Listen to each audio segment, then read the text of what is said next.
वज़ीर आज़म इमरान ख़ान सां सिंध जे अक़लियती अॻवाननि मुलाक़ात करे जबरी मज़हब जी तब्दीली बाबति बिल फ़ौरी तौरु पेश करण जो मुतालबो कयो आहे। वज़ीर आज़म इमरान ख़ान सां पार्लियामानी सेक्रेटरी लालचंद जयप्रकाश, डॉक्टर रमेश कुमार ऐं ॿियनि मुलाक़ात कई। मुलाक़ात में अक़लियती नुमाइंदनि वज़ीर आज़म खे सॼी सिंध में हेल्थ कार्ड जारी करण जी दरख़्वास्त कई। वज़ीर आज़म चयो त सिंध हुकूमत ताउन करे त सॼी सिंध में हेल्थ कार्ड जारी कया वेंदा। जयप्रकाश तरफ़ां वज़ीर आज़म खे थर में आरो प्लांट बाबति आगाह कयो वियो।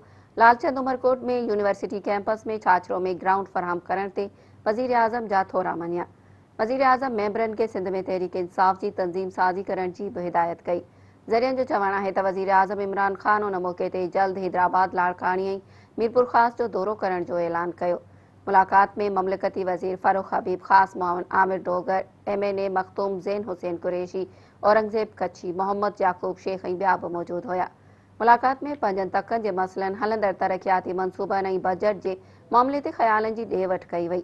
हुन वज़ीर आज़म सां MQM जे वफ़द बि मुलाक़ात कई। मुलाक़ात में सिंध जे शहरी इलाइक़नि खे सिंध हुकूमत तरफ़ां नज़रअंदाज़ करण ऐं ॿियनि मामलनि ते ॻाल्हियूं कयूं वयूं।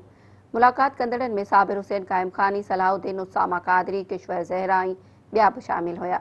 मुलाक़ात में MQM वफ़द कराची, हैदराबाद में मुख़्तलिफ़ तरक़ियाती मंसूबनि बाबति वज़ीर आज़म खे आगाह कयो ऐं शहरी इलाइक़नि लाइ ख़ासि ध्यानु ॾियण जी दरख़्वास्त कई। वज़ीर आज़म वफ़द खे कराची लाइ अहम मंसूबनि ते तरजीही बुनियादनि ते कमु करण जी ख़ातिरी कराई।